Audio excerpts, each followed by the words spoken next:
kia nei te tei kōrero ko te Tauaiti, ko te tau nui, ko te tau rahi, kia hui ngā karitau.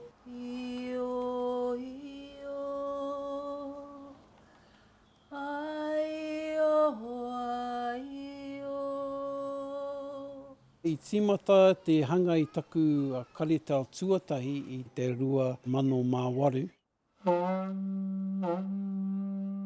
I te wā i te whakaaro ka hanga karitau ki te hono, te āhuatanga o ngā taonga puhoro ki taku mōhiotanga e pāna nā karitau. Ka tahi ka whānau mai ngā karitau puhoro.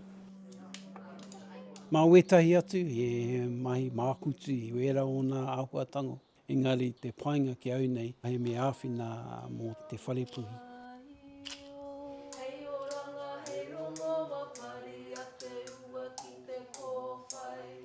Ki au nei, ka whakaoho anō i nei taonga, kia toitū te triti, ka toitū te reo, ka toitū ngā karitau, ka toitū ngā taonga puhoro, ka toitū ngai tātou te iwi Māori.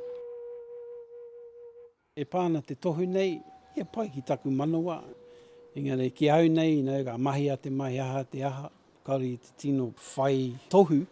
Engari pai ki au nei ki te whiwhiti nei taonga, nā aku hoa, kāhui, whānau i whakaaro pai aku mahi.